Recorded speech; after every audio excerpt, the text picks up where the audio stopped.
What's up, everybody? Welcome to the third and Longhorn postgame show. A big recap today for the Texas Longhorns' first ever playoff victory, I believe. Huge. Correct? Yeah, 38-24 over Clemson, and we have some very special guests in the house today. To my left, Mr. Adrian Phillips. To my right, Mr. Malcolm Brown. And then always steady on the end over here, Alex Okafor. Yeah. So, guys, let's get right into it, man. Obviously, I think the offense awakened today. I think that was they heard the calls from everyone and woke up, and the defense gave up a little more than they liked to, but they tightened up when they needed to, and another huge 4th and goal stop that they get after it. But I want to hear y'all's quick thoughts on the game. So let's go to Oak first. Yeah, no, this was a fun game, and I'll give it to Sark and this team. This team has given us a lot of cool moments over the past 2 years. Between going to the playoffs last year, going to the playoffs this year and getting our first home game, going into Tuscaloosa last year and winning, going into the Big House this year and winning. This team always seems to show up for those moments, so I got to give it to them there. On the preview show, we talked about 3 things. We talked about saying Clemson's defense can be had, especially in the ground attack. Well, guess what? We showed up in the ground attack. I see Malcolm over here shaking his head. He liked what he saw. 292 yards on the ground, 2 rushes going for over 100 yards. Crazy. Weisner almost hitting $150. Both running backs getting 2 touchdowns apiece. Then we talked about this is probably the most explosive passing attack that we faced, and it goes off of timing and rhythm. How do we disrupt that timing? We talked about getting pressure right up the middle, right in Klubnik's face, and getting our hands up because he's on the smaller side. Well, guess what? Our D-line got pressure right up the middle and got our hands up, tipped the pass, and got an interception by Colin Simmons. Excellent job. Last but not least, we said we had to minimize penalties and minimize turnovers. Well, guess what? 2 penalties for 10 yards and 1 turnover. That's the recipe right there. 3 boxes checked, and we came out with a good win. Yeah. Malcolm, what do you see, man? Oh, man. Hey, you broke it down so good, man. You broke it down so good because, like you said, we checked all the boxes, man. As a running back, offensive guy, I got to show love to this O-line, these running backs, man. They did their thing. Having 2 backs over 100 yards is insane, man. I love it.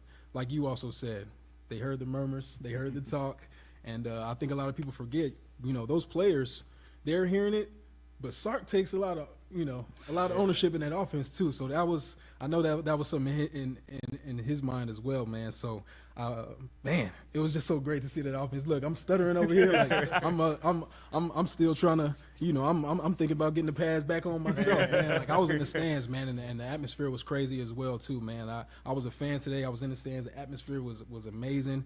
Offense did their thing. Defense did what they did, man. Like you said, they showed up in the moments that they needed to. Obviously, things to clean up, but the defense has done outstanding all year long, man, to be completely honest with you, man. So it's great for that offense to be able to lean on them.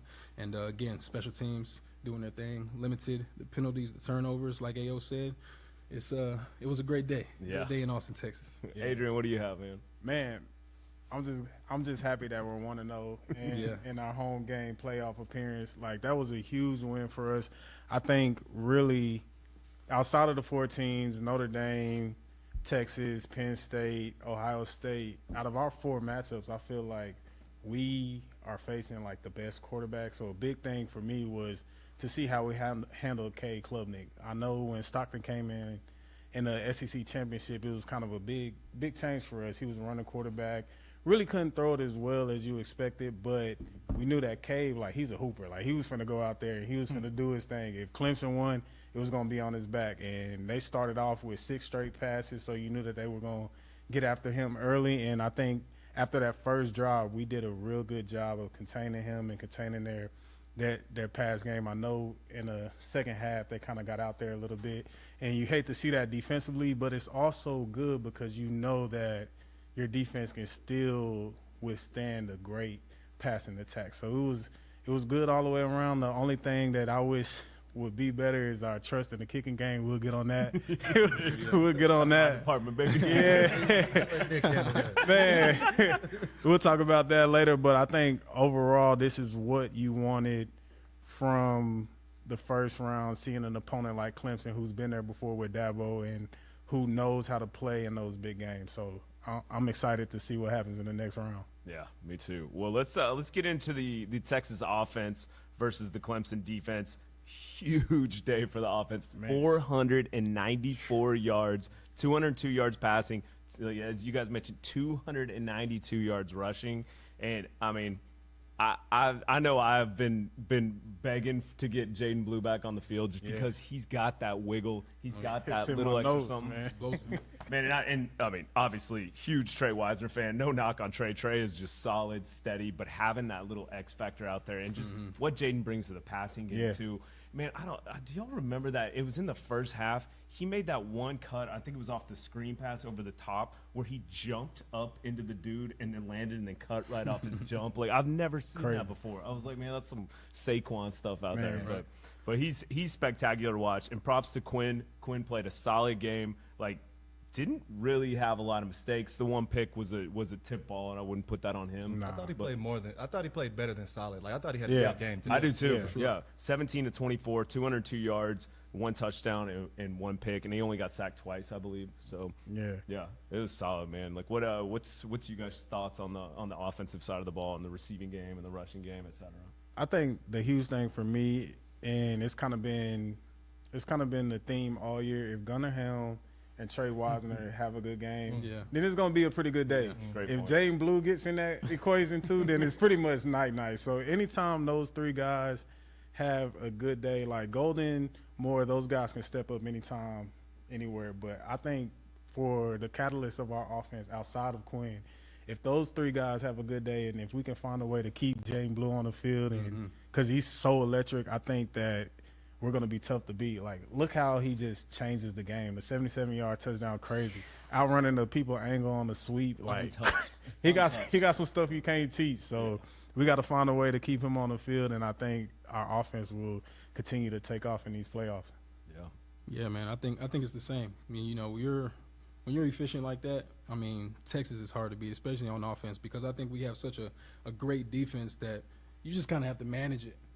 As long as you're managing it, I think we'll be in the right position. I think I was looking at some stats for the Texas defense, and it's always around that 3 touchdown range that we're, 3 touchdowns or less. If we're scoring 3 or 4 touchdowns, we're going to be in the game, on offense. So just seeing, man, I can't really talk enough about the run game. Y'all guys know I'm biased to that run game, man. So when you sneaking up on 300 yards rushing, man, I just feel like they were in a flow state, man. Yeah. They were really in a flow state. I can see the flow. I know that feeling, that rhythm that a running back in the offensive line has, that continuity that they have. Man, it's hard to beat, man, when you're in that flow state as an offense, man. And I think I really saw it when I saw Quinn threw a screen to, I think, tight end. Oh, he was getting hit, split 2 people. He catches it. I'm like, they're in the flow state. It's over with. So that was exciting to me, man. So this Texas offense, I love what they did. And, man, best of luck to those guys, man, to continue on. Yeah. No, I mean, y'all hit it right on the head. In terms of game script and play calling, this is what I've been begging for all season long. You talk about only 17 for 24 for Quinn. Only throwing the ball 25 times. That, to me, that's indicative of success. That's winning football. When you don't have them out there slinging it 3 times every down, you know you have a chance and you're doing what you need to do on the ground. AP hit it right on the head. We got our bread and butter players going early. When I say bread and butter players, I'm talking about Trey Weisner and I'm talking about Gunnar Helm. Those are 2 guys that no matter what happens in a game, you got to find a way to get those guys the ball often and early, and that's exactly what we did. And on top of that, I love seeing how we got the freshmen back involved within Gibson. Also, I mean, great point. He just adds another dimension to this rushing attack between the short yardage, between us being able to unlock different formations. When you get this Manning package going and he's back there, it gives you too many different keys. So I loved getting him involved. Last but not least, Nick said it, Jaden Blue is the X factor. And he's a tricky player because he's a guy that he's an efficient guy, and you got to keep his volume low. I think that's when he's at his best, when his volume is low. You can't be giving him 20 carries a game. But when you do find that sweet spot of giving him 10 to 15 catches a game, he's probably the most dynamic guy on this team, and he showed it today. Yeah, and I think this is I was so happy because I think this is kind of what our offense needs to look like, right? Last game, we don't want Quinn passing the ball 50 times. He was at 45, I think, last game. There was so much more balance. Obviously we're able to run the ball, but like you guys both mentioned, I think it's so key to have Trey Weisner, who's just kind of Mr. Solid in there. You know what you're going to get from him. He's gonna pretty much get 100 yards, run hard, give you all the little things. Jaden Blue gives you that X factor, but then adding Jarek Gibson back in there, we need that power back. We lost that when we lost CJ, and Jarek seems to be that guy that'll get the rough and tough yards. And it feels like Sark's kind of got his confidence back in them because I know the other two guys had their fumble issues. But, man, when our offense is like that and Gunner's involved, like you said, and our receivers kind of were pretty quiet today. Yeah. I mean, it wasn't that they had a bad game. They just didn't touch the ball as much because we were running the ball so well. I mean, that's such a balance on the offense, and we work that clock, keeps our defense off the field. Man, I'm so happy with our offensive performance today. Yeah, and I know this team is capable of throwing for 350, 400 yards week in and week out, but honestly, we're at its best when we're at our best when we're 250 through the air, close to 200 on the ground. If we can keep those numbers around there, I think we got a chance against anybody. Yeah. Would you guys say this is this the best offensive performance of the year? Best? Oh, that's tough. Is it? And I'm not gonna. Man. I mean, I know we had It's so many games. But I mean, think back. Like I'm Michigan game was good too, but like, man, they just all around solid performance. I would say the best offensive performance is Michigan. Yeah. To me, this was the best flow offensively, like in terms of like we just talked about how much we're running on the ground, the few times we're tossing it through the air, just all calculated and measured on what we're doing. To me, this is the best flow and game script offensively that we've had. Yeah. Did we only have 1 3 and out? I can't recall. I think it was Yeah. in the third quarter. I don't. I'm not positive on that, but yeah. Well, let's move over to the defensive side of the ball. I know we talked about obviously the defense isn't going to be happy giving up 412 yards, 336 on the passing, but I think a piece of this game that gets lost in those numbers is Klubnik is so dangerous with his feet, and he's ruined a lot of teams with his feet. His feet, his final stats: 13 carries, 5 yards. Yeah. His long was 11. And that's huge. That's huge. Like when you're going against I think he's a true dual threat quarterback. Yeah. And what makes him even tougher than other guys that like to run first, like when we play Marcel Reed, even Stockton, when we played him, what makes him so difficult is that he can throw for 400 if you let him. Yeah. Like he can light up the scoreboard if you let him. And the fact that we were able to hold him, 13 yards rushing? 5 yards rushing. 5 yards, 13 carries. Yeah, like that's crazy. Yeah. And when they got into the red zone, we already knew what time it was. We knew that we were going to see the quarterback draw just because that's what we got beat on in the SEC championship. They tried that like 3 times. We really did our job on that. They didn't get in the end zone. They gained some yards. But I think overall, like he was the main guy that we needed to stop on the offensive side of the ball, and they did a great job. Yeah. Let's get to the defensive line, and how about a little Westlake on Westlake action with the Ethan Burke sack on. I mean, man, let's get into the D line. Yeah, no, I saw Burke getting active out there. We know what to expect from this D line. We stop the run and we rush the passer. That's what we do week in and week out, and today was no exception. And we started this thing off early. Sorrell coming off the edge, got a big sack in the first quarter. Yeah. Then we talk about Sorrell tipping a pass and getting a pick by Colin Simmons. Not to mention, we slammed the door shut on this rushing attack. So, defensive line, they had an outstanding game.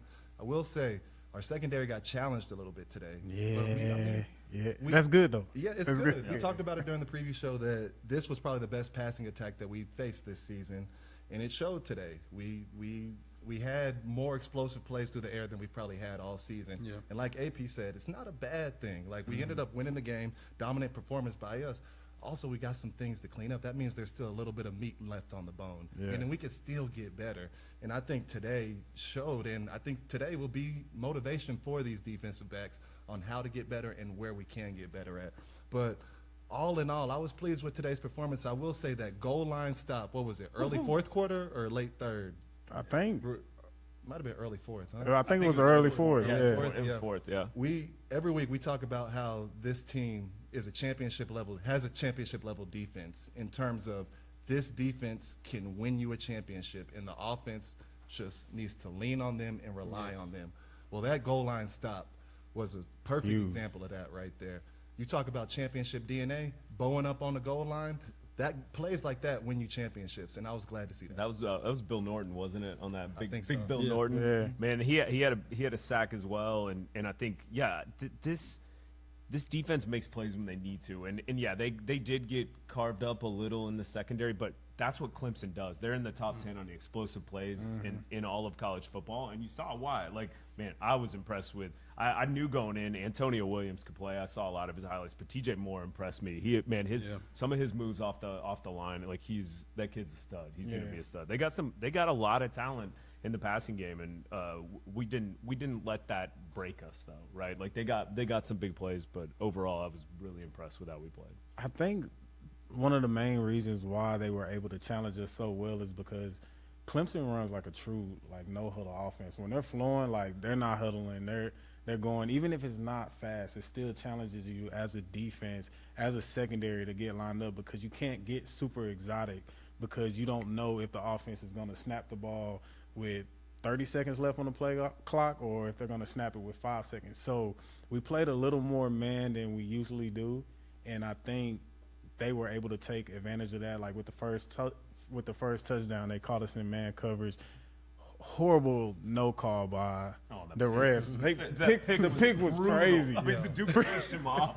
Pick was crazy, and then they came back and tried to run a similar type of play on their 4th down, their last offensive play of the game, and we were in the right coverage, and Taft smacked dude. That was another no call that should have been called on OPI. But I think Clemson really did a good job of just challenging our secondary and making us play man coverage and winning their one-on-ones. Yeah, well, Adrian, talk about that. Like, I think for the folks at home that don't know how that works, when someone's going no huddle like that, as a defense in your coverage, et cetera, how do you get those calls in? Do you just have a set call, or how does that work? Yeah, so generally when teams are huddling, you can get more exotic with your calls. You can have a longer call with more checks because you know that they're going to take their time when they get to the line of scrimmage. When teams are going fast, you have to just get set, lined up, and play. And there can't be a lot of communication because if I'm looking at you and you're looking at me and they snap the ball, then it's gonna be a touchdown. So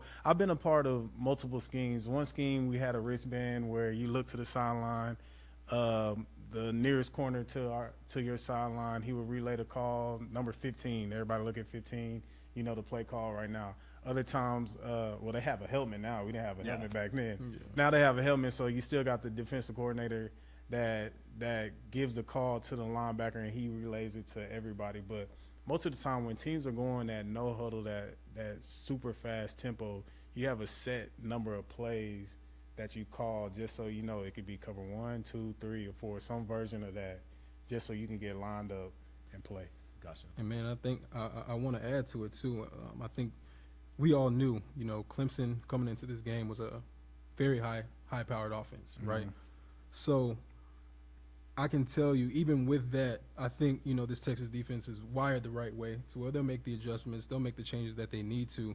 But to be completely honest, you can erase everything off of this sheet, and if you just look at this Clemson rushing and you see 76 total as a team, it was tough. It's hard to win when you're not running the ball, man. So that's my little spill as an offensive guy over here. I just know 76 right there. If I didn't see anything else, I know it was a rough game for that team. Yeah, and you can tell.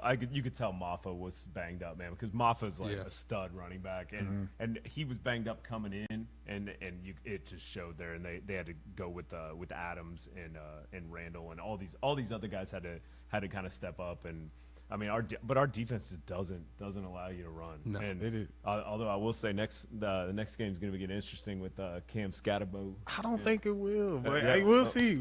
I agree with you. We don't have to get too deep into that yet, but yeah, man. Overall, defensive performance was impressive. Let's get to the special team side. Michael Kern had one punt, nothing big. It was a good punt, and I don't think there was anything to complain about that. Burt made his field goal, made all his extra points. I wanted that other field goal earlier in the game, but I know we know who Sark is, and we know he likes to go for the bigger points. But But yeah, I think it's important that Burt gets some kicks in so he gets some confidence in there. But man, overall, I think it's tough to pick apart too many issues with today. I mean, I don't have a ton of complaints. I think the biggest complaint I have is the injuries and what's going to happen with Jake Majors and Cam Wade. That one play was super costly. So man, what is it? Within 2 plays, we lost 3 starters. Yeah, something like quick. That was crazy. Yeah, and so we'll see what happens with that. But I will say I have 2 areas to clean up. They're not complaints, just areas to clean up. And it's something that we've continuously talked about, especially you, Nick. It's our slow starts in the third quarter and just those lulls we get in the third quarter. And I think that's kind of why Clemson was able to get their timing back in their groove, because we just weren't capitalizing offensively in that third quarter, and we've got to figure that out against teams like, and not saying Clemson's a poor team, but we came in as the favorite this week. We run into a Georgia or a Georgia-like team that's going to continue to bite us in the ass, so we have to figure that out. That third quarter we have to figure out. that was weird too, because that first drive of the third quarter, I think we took 7 minutes off the clock, drove down. It was a great drive. It got stopped, got the field goal, and I was like, all right, maybe we're getting rid of these woes. But then Clemson came down and scored right after that, and then we went 3 and out. And that was when the door opened back up. That's when you had it started to become a game again. And it's just something about this third quarter, and I don't know what it is. Is that halftime? What is, like? To be honest with you, there's one thing I do want to say. I think right before the half, when Simmons gets that pick, we need to capitalize on that moment right there. What were we, inside the 30, I think? If we can capitalize on that moment, that's just, we're scoring more points right before the half. So we have that cushion, during the third quarter. So that's just my thing. I think a lot of times when we go into halftime, we're obviously up, and most of the time we're up by a large number. I think it's harder to go in and make adjustments to what they're doing, because they're on the other side scrapping their game plan. Like it was the first. That's a good point. And I think sometimes that works against us, because if I know how Sark works, he has a first half script and a second half script. It's kind of hard to get in the flow of that second half script, because now the defense that you're going against is totally different than what they're doing and what they did in the first half. It happened with Georgia. Georgia played a totally different style the second half than they did the first half. And it happened earlier in the year too. So I think it's just harder to make real adjustments when you're up that big, because they're scrapping. They're scrapping everything. That's a great point. That's a really great point. Second thing I was going to mention is, I've been waiting all season. We've got to find a way to generate a big play off special teams. I've just been quietly waiting. And I'm not saying it has to be a kick return or a punt return for a touchdown, but can we get a block kick? Can we get something? A successful fake? And we left that out. We had another fumble. Silas fumbled on the punt return. Golden took one out he shouldn't have. So I guess that was crazy. That was in the crowd. Because actually, Golden and Bolden all want to make that big play so badly, but I feel like we are forcing it. And we haven't. Those two guys, like last year, had dynamic return plays for Houston and for Oregon State, and it just hasn't happened this year. Bolden broke a small one once, but other than that, it hasn't happened. And those are two of the best in college football, in my opinion. I mean, sometimes it goes in the scheme, but I think overall, even if we don't have a big play in special teams, we can't have special teams hurt us. We can't have our field goal kicking hurt us. We can't have our kickoff return team plugging us inside the 15-yard line. Like that type of stuff can't happen. Even if you don't have a big play, you got to find a way to eliminate that stuff. And I feel like that's where I'm right with you, Og. I think that's where we need to really improve if we really want to take this run, because special teams is going to be the difference maker when you start meeting teams that are equal to you on offense and defense. Big time. No, all right. Well, let's. Do you guys have anything else on offense, defense, special teams, or you guys want to get into some comments and questions? Man, just one more shout out to them running backs, man. That's all I want to say. We got to cut you off. No, I didn't mean to cut you off. And speaking of players of the game, like Jaden Blue on offense, we had, and Anthony Hill on defense. I mean, Jaden Blue with 14 carries, 146 yards, and 2 touchdowns, and then he also had 2 catches for 31 yards and a long at 21. And Anthony Hill was 7 tackles and all of those solo. But man, he was all over the place as always. What's that? Man, you know I love me some Ant Hill. Yeah. I might have to put Barron Sorrell up there as defensive MVP. Between an early sack and a tipped ball that led to an early turnover. Yeah. All right, are we having? You can't do that to Derek. Derek's already done the graphics. We can't change the graphics, man. I don't think we can audible that. Defensive player of the game, it was really close on who you would give it to because, like you said, Sorrell ball, Hill ball, and to me, with being a secondary guy, I think the Thorpe winner ball too. Yeah, I don't think he gave up a catch. Let's not forget Bill Norton, who had a sack as well as the 4th down stop. So all right. So it was a collective award. Right. Well, let's get into some of these comments. First comment from G Texas: is Hills late again? Just messing. Appreciate y'all's breakdown. Yeah, his car ran out of gas again. No, I'm just playing. Get on him. We need to get him an electric one. Let's see. From Davis Brigant: stadium was electric. What a game. Hook 'em, y'all. And yeah, you guys were both at the game. I didn't go to the game. I think Mal was. I was there, and I second that. Like I did pull up a little late, y'all. I apologize. But when I was pulling in, I kind of heard just that roar just from the stadium, and as I'm getting closer, man, it's just louder and louder, man. And that atmosphere was, man, they got it right in that stadium right now. DKR a lot different than what it used to be. It's a whole lot different, man. I remember the days when we was playing and we just was begging our fans just to stand up. Yes. Pre-game, I'm walking on the sideline and I'm getting crunk like I'm about to go play. I remember when we were in school, and no disrespect, we was hearing Miley Cyrus, like a bunch of country stuff. But they got that thing turned up now. Yeah, they turned up. And they were standing up the entire time. I'm a witness to that. I was right there. Yeah, and shout out. I know people were worried because students are back on break, but the student section was packed. The atmosphere was great, completely sold out. Like it was solid. I was pretty impressed. When you win, and they gonna show up. It don't matter. It don't matter. Let's hope we need everybody to travel to Atlanta for the next one. Oh yeah. Let's see from our man Chris Bennett. It says Texas now more playoff wins than OU and Aggie. I like that. I like it. From Clint Lott, bullfighting. Blue is back. Texas versus the world. Yeah, we definitely covered that. Jaydon balled today. From Davis Brigance, only 2 penalties. Yeah, like Oak mentioned, cleaned it way up. That's huge. That's the recipe right there. Man, that's what killed us last game. Like those, whether you like, I know everybody was complaining about the balance of penalties last game, but in reality, we committed the penalties we did. It wasn't called very well both ways, in my opinion, but we did those penalties, and so this was good. I mean, this was huge, and honestly, against a crew that's called a bunch of penalties against us. Like this was the crew that reffed the Washington game last year in the playoffs and the Michigan game. Yeah. So we had penalties, and I don't know, it was solid. So from Northern Dream, I've been one of the biggest Quinn Ewers critics this year, and I'm so happy for him that he shut me up tonight. He played a great game and needs to keep it up. I agree. I'm happy he shut you up too. I was gonna say he's kind of shut you up a couple times this season. Quinn hasn't had a terrible season. He's played well, and it's just the turnovers that overshadow the great. Yeah, that's it. Well, and it's the timing of the turnovers too, and I think it's we've had some poorly timed ones that kind of flip the game, like the A&M game or things like that. But all in all, he's had a fantastic season. So I don't know. I can hear the murmurs. And I heard him in the stadium today, and I was like, "Come on, y'all!" Like, even the pick, people were like, "Oh, that's on Quinn," and blah blah. Like, are you serious, bro? Chill. Like, anyway. This is from Higgs back there. By the way, shout outs to Higgs and Derek's in Houston this weekend, but he's dialed in doing it. And we got Will Love sitting in and Sean Cawthon. We have a big crew here making sure this happens. So we appreciate you guys. I know I forgot to shout y'all out last week, so I just want to make sure y'all keep showing up. Steve Sarkeesian says quarterback Quinn Ewers audibled both Jaden Blue touchdowns into run plays. Crazy. So, wow. See, that's taking command right there. Yeah. Veteran quarterback. Love that. I love hearing that too.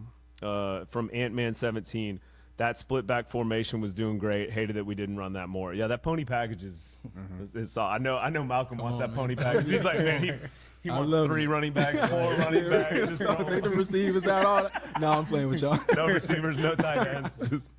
Oh man, I love it. From Cook and Company, hook 'em, ran all over them ACC boys. Yeah, that's something that gets lost here. This is the ACC champions, like that we knocked out. So, does that mean that we got to add Clemson to the list of nobodies since we've beaten nobody this whole year, and we haven't Pretty played much. nobody. Okay, yeah. Go ahead, add them to that list. I love when all the That's what teams they're we gonna play say. say that before the game, and then afterwards they're just quiet about it. You're like, well, what does that make you if we beat you? So, well, I think that's all the comments we got. Do you guys have anything else or anything y'all need to cover? What do we got? Arizona State? Yeah, Arizona State on. So there'll be a New Year's Day. I think it's at noon, I believe. I'm not sure if that's Eastern or Central. Yeah. I'm guessing Central, but yeah, we'll. Hoke's got something Well, else. I'll What do you say got? this. Let's look at Clemson real quick. Dabo's got to get in the portal, man. This is He's signed 2 kids recently. I'm out here watching the game, and I'm like, I don't know if Clemson has a first rounder on this roster right now. yeah. Like I'm looking I think at this they team. got what's the kid's name? Number 8. The defensive lineman. Are you talking Yeah. about? Okay. He's, You're not talking about Park. You're talking about what is it? Bear Trey Williams? Yeah. Carter? Or Nah, Trey Williams. Trey Williams. Got Yeah, he's nice. He's nice. he's a good player, but Barrett Carter. I think Barrett Carter the one with all the sacks. I don't know. They got one defensive lineman that has like 12 sacks. I was gonna say, regardless, it feels like there's a talent issue in Clemson right now, and that was evident the first game of the season against Georgia. They did a good job keeping this thing on the rails, building it back up, and saving their season. But now that they're in the playoffs, this Clemson team doesn't look like how it's been in the past. And part of that is losing Venables. Whenever they had Venables, they had a top 10 defense year in and year out. That side of the ball has just fallen off a cliff, though. Yeah. You don't even recognize that defense no more.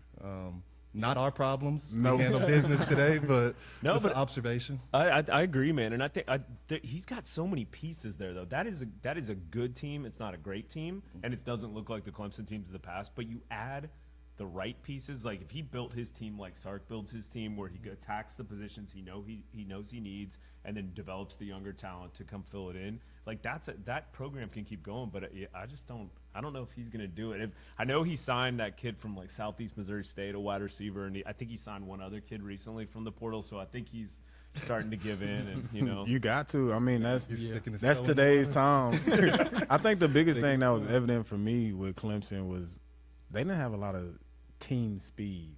And if you want to be elite, you got to have guys in the trenches that are huge. They checked the box there, but they didn't have a lot of team speed, especially defensively. Like the way Blue just was able to eat up angles and outrun people. Like he is fast. Don't get me wrong, he is fast, but he's not like X fast. Like he's not worthy fast. And for him to be able to just split that and nobody even get close, like I think that's the biggest thing that they have to attack in the portal this offseason. They need to get some speed. But I'm glad they didn't have any speed.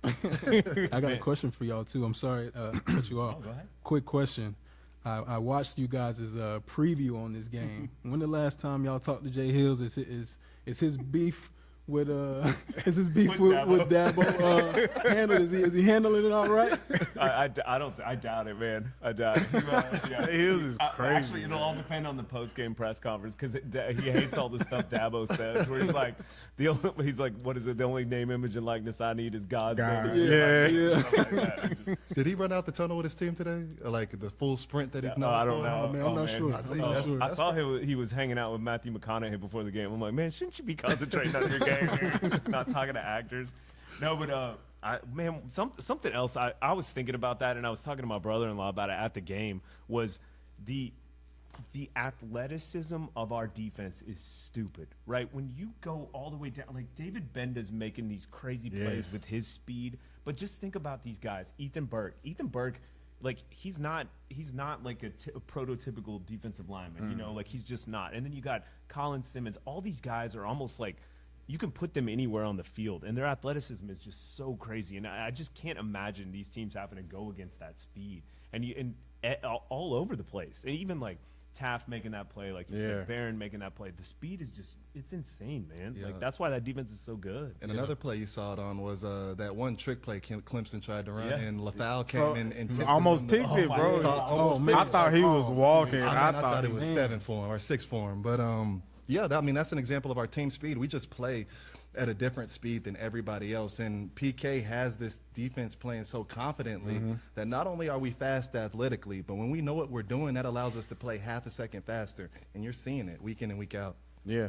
I think one thing to measure, especially when you talk about team speed, most of the time team speed is really only defined by your secondary. If you see guys breaking away from you, if your secondary getting walked off on, then it's like, oh, your defense slow. But I think another thing that really defines that is you don't see a lot of balls going over our head. And if you do see deep balls getting thrown, a lot of times they're incomplete, or a lot of times they're super overthrown because they can't outrun our coverage. So I think overall, those 4 guys in the back, like, we just got a lot of guys that can run. Taft might be the slowest, but he can move. He can still run. And that front 7, like you said, is just super athletic. It's starting with Ant, bro. Ant is crazy. Him, Colin Simmons, like, the future is looking bright, man. Them boys running. Man, when you said trick play, it reminded me of that the amazing play that Wingo made, and it was only like a 5-yard run on that end around. The reverse, yeah. But man, he had 2 dudes that should have gotten him down. I mean, just ran through him. They didn't bite on it. He was sitting there at home, and Wingo just ran right through it, ran around the end. That kid's gonna be special. I think he's gonna be a dog. I cannot wait. Man, speaking of not being able to wait, I can't wait till we do the preview for the next one. I get to call out Fozzie when I predicted that Isaiah Bond would not play today. True. Yeah, I saw that. You did. I mean, well, I'm happy they didn't. I mean, our offense changes dynamically when he's on the field, but we need him healthy, and I think that was such a smart move because now he's got 2 more weeks to rest. So it's, I think hopefully he'll be all healed up and ready to go against Arizona State. Same with Majors. I haven't we don't have access right now to what his status is, as well as Cam Williams. So we'll see what happens. But last thing I'll say, shout out to Tyler Gooseby. Yeah. How good Twice. is this freshman? Yeah, right. How good 2 is he? times, man. He comes in mid-game and you don't ever hear his name getting called. For a lineman, that means you are locking people down. Yeah. And not only that, he flipped sides today. yeah, he had to play on the right. That's huge. He made some money. Right. You talk about guys in the pipeline in our depths. You talk about wanting to see Wingo next year and all these guys. I'm trying to see Gooseby next year. I want to see what he could do. And they flipped. Hayden Connor flipped to center when Majors went out, and then they put in Cole Hudson. And I mean, we didn't miss a beat. And by the way, the block that the block that Kelvin threw on that huge on the run where he hooked him. Yeah. Come on, man. Kelvin Banks is. I mean, it was obvious that, like, when he's back in the game, like, that side is pretty much locked down. Like, you ain't got nothing to worry about. Yeah, if I was a running back, I'd definitely be shamed in right. Kelvin, get me.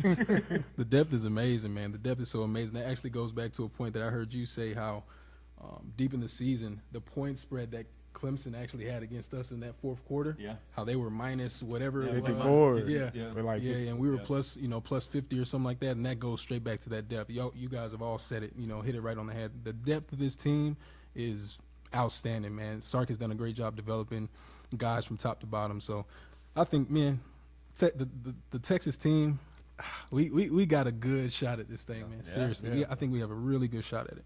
No, I'm excited. I'm also excited to go watch this Ohio State Tennessee game too. But yeah, man. Well, I think we'll probably have another show in between, or we might not with the holiday, but then we'll definitely do the preview show before the next one. And man, thank you guys for coming out. This was fun. Thank you for having us. You guys are welcome anytime. And is that all everybody's got? Yeah, I'm good. Yeah. All right. Well, we will see y'all later this week. And thanks for tuning in. Hook 'em.